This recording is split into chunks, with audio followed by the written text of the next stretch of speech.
오늘 말씀은 마가복음 3장 13절에서 마지막 35절까지의 말씀입니다. 오늘 본문은 예수님께서 당신이 부르신 제자들을 세상으로 내보내고 있습니다. 예수님의 공생애가 시작되면서 곳곳에서 부르신 12명의 제자들이 드디어 세상에서 해야 할 몫을 부여받아서 나가는 장면, 이 앞부분에 12제자를 부르시는 장면이죠. 오늘 이 부분을 가지고 주님의 제자로 부르심을 받은 우리 역시 지금 나의 삶의 자리에서 맡은 몫을 어떻게 감당하며 살아야 하는지 돌아보려고 합니다.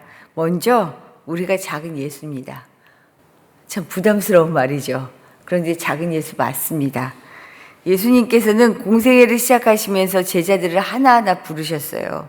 세리도 부르고 어부도 부르고 이 중에 열심당원 등 참 다양한, 그러나 이렇게 뛰어난, 세상으로 볼 때는 아주 뛰어난 인물들을 부른 것 같진 않아요. 평범해 보이는, 어떻게 보면은 그냥 보통의 사람들을 부르신 거죠.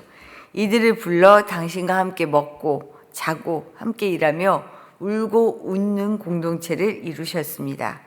사실 무슨 일을 하든 일이 어려워서 못하겠다는 일은 그렇게 많지 않은 것 같아요. 일을 하다 보면 부딪히는 관계 때문에, 사람과의 만남이 사람을 정말 힘들고 지치게 할 때가 참 많죠.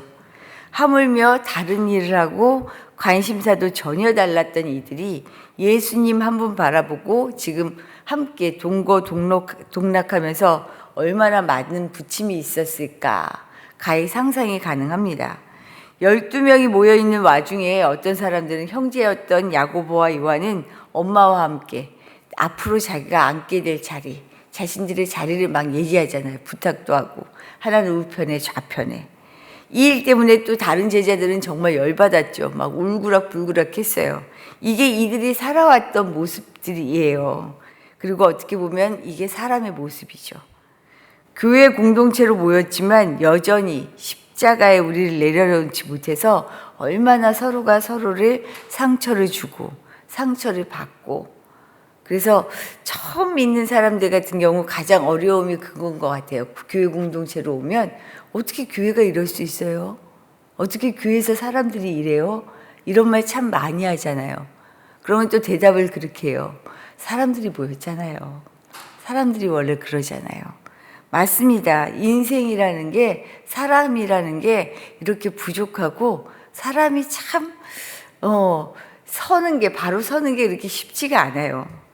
그런데 아무 힘 없는 가장 약하고 낮은 우리를 부르셔요.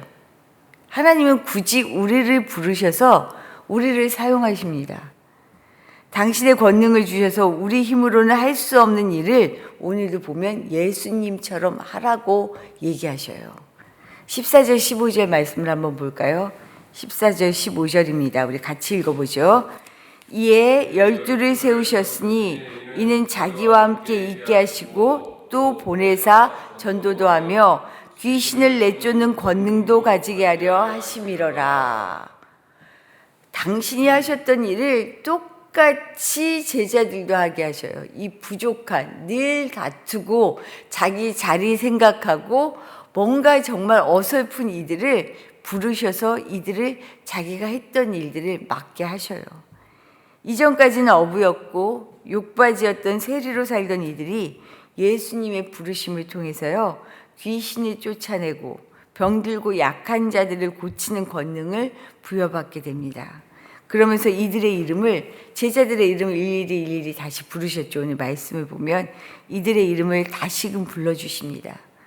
같은 사람이지만 예수로 말미암아 새 사람이 되었다라는 것을 지금 말씀하고 계셔요. 그런데 솔직히 이들을 봐도 그렇고 처음을 봐도 그렇고요, 나를 볼 때 작은 예수라는 말 가당키나 한가요?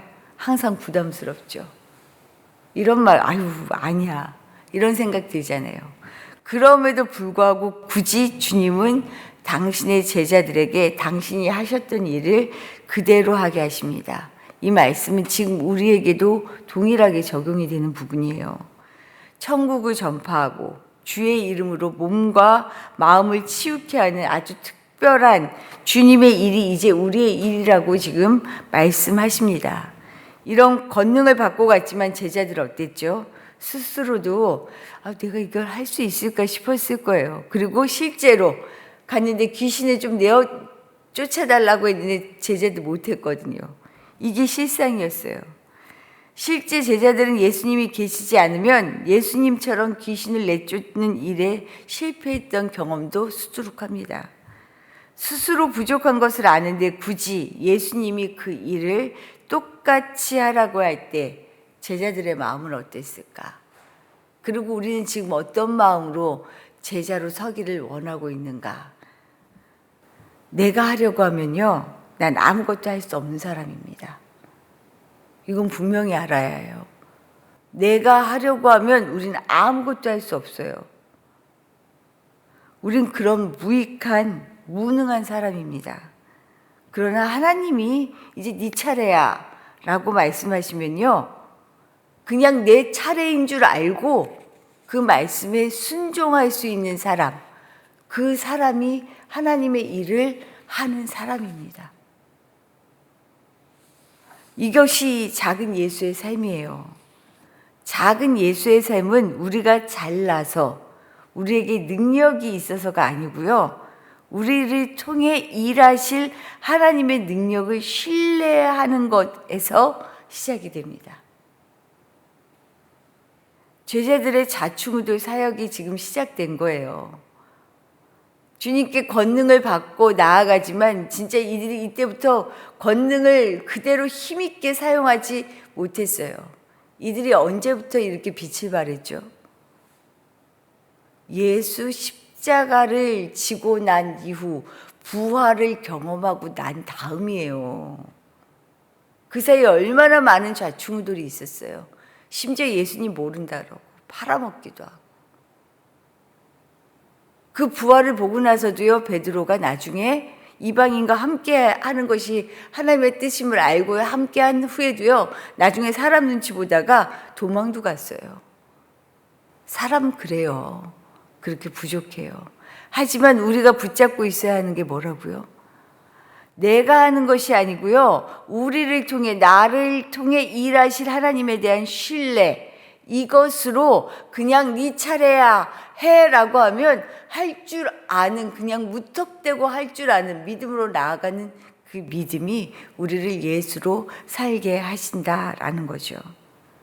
주님께 부르심을 받은 우리 역시 좌충우돌 실수에서부터 믿음의 일이 시작됩니다. 그리고 그렇게 살아가죠. 하나님 그거, 야, 너 왜 실수했어? 하나하나 꼬집고 막 꾸짖는 분이 아니셔요. 아셔요, 우리가 그럴 줄. 의도적으로 하는 것이 아니고 우리가 그렇게 부족한 줄 아셔요. 그럼에도 우리를 늘 바꾸어 사용하셔요. 이 신뢰를 가지고요, 내가 자신의 부족함을 아는 겸손이 필요하지만 여기에 갇히면 나를 통해 일하실 하나님을 제한할 수밖에 없습니다. 이건 역시 알아야 해요. 그래서 부족하지만 그래서 더 닮고 싶은 작은 예수로 살아가는 것, 이것이 믿음이며 제자의 삶이다라는 것을 꼭 기억할 수 있기를 바랍니다. 두 번째로요, 순종하며 제자로 살아가는 사람이 예수님의 가족이에요. 예수님의 친족들은 예수님이 미쳤다, 즉 뭐라 그래요? 귀신 들렸다는 소문을 듣고 억지로 잡아오려고 예수님을 찾아갑니다. 이것이 21절이에요. 21절의 말씀을 보면 예수의 친족들이 듣고 그를 붙들러 나오니 이는 그가 미쳤다 하밀러라. 예수가 미쳤어. 이 소리를 들은 거예요, 소문을. 그래서 어떻게 잠잠하게 하려고 데리러 갔어요. 그 뒤에 22절 말씀 한번 볼까요? 사람들이 뭐라고 예수를 소문내고 있나? 22절입니다. 예루살렘에서 내려온 서기관들은 그가 바알세불이 집혔다 하며 또 귀신의 왕을 힘입어 귀신을 쫓아낸다 하니, 예수님의 그 많은 이적들, 특히 귀신을 쫓아내는 모습을 보며 얘가 귀신이야, 귀신 들려서 이래, 정상 아니야, 이렇게 소문이 났고 친족들도 듣고서 안 되겠다, 잠잠하게 해야겠다 싶었던 거죠. 분명 예수님을 위한 일이었어요. 친족들이 소문들이 들었으니 속상하죠. 화가 나지요. 그래서 잠잠하게 하려고 하죠. 분명히 예수님을 위한 일을 한다라고 했지만 이것은 십자가의 길을 가로막는 베드로처럼요, 하나님 나라를 방해하는 사탄의 일에 동조하는 불신앙이었어요. 예수님과 육신적으로는 가장 가까울 수 있지만요, 이 친족이 영적으로는 예수님을 몰라서 그 길을 가로막는 자들이 되어 있는 거죠. 단순히 예수님을 알고 가깝다는 것으로 하나님의 나라에 참여할 수 없다는 것을 오늘 제대로 알게 하는 장면입니다. 예수님에 대한 소문이 좋지 않으니 수많은 무리가 따르지만 친족이나 가족들의 염려 오죽했겠어요. 상상해보면 그럴 것 같아요. 그리고 속으로 예수님이 내 가족으로 아무리 맞다 그래도요, 사람들에게 이런 대우를 받고 이런 소리를 들으면 맞고 싶잖아요. 가만히 있어. 사람들이 뭐라 그러잖아. 오해하잖아. 나중에 좀 천천히 수위를 봐가면서 해. 이런 소리 우리 얼마나 많이 해요. 그래서인지 이번엔 예수님의 가족이 직접 예수님을 찾아옵니다. 31절에 보면요, 그때 예수의 어머니와 동생들이 와서 밖에 서서 사람을 보내어 예수를 부르니, 아마도 여기에 있어서 친족들이 가도 안 되니까 어머니와 동생들이 찾아온 것이 아닌가 싶은 생각이 들어요. 이런 마음을 아셨는지 가족들이 찾아왔다는 말에 예수님의 반응 어때요? 아주 냉정합니다. 33절에 보면요, 뭐라고 얘기하시냐면, 누가 내 어머니면 동생이냐? 어머니하고 동생이 찾아왔어요. 그랬더니 누가 내 어머니야? 누가 내 동생이야? 너무 냉정한 지금 대답을 하고 계시는 거예요. 육신의 가족을 향해 마치 당신의 가족이 아닌 것 같은 뉘앙스를 풍기면서요, 당신의 가족이 누구인지를 밝히십니다. 우리 35절 마지막 절 말씀 한번 읽어보죠. 누구든지 하나님의 뜻대로 행하는 자가 내 형제요, 자매요, 어머니이니라. 예수님에게 가족은요, 혈연으로 맺어진 것이 아니라 하나님의 뜻에 순종하는 사람이 진정한 내 가족이다라는 것을 지금 얘기하고 계셔요. 이미 앞서 제자를 부르시고 당신의 능력을 힘입어 살아가도록 세우셔서 세상으로 내보내신 이들이야말로 당신의 가족이다라고 얘기하신 거죠.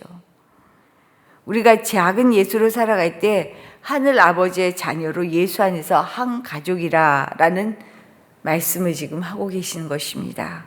예수님의 진정한 가족으로 하나님이 내 아버지다라고 우리 부르잖아요. 아버지, 아버지 기도하고 아버지, 아버지 고백하잖아요.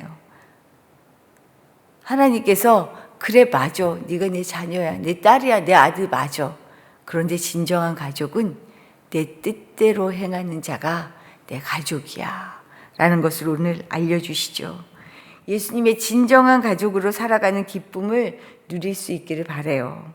우리 가정에서, 교회에서 이웃들과 함께 예수 십자가의 피로 한 소망을 품은 가족이다라는 것을 잘 알고 진짜 가족 되는 일, 이 땅을 하나님의 나라, 가족으로 만들어가는 그 일에 힘쓸 수 있는 우리 모두 되시기를 축복합니다.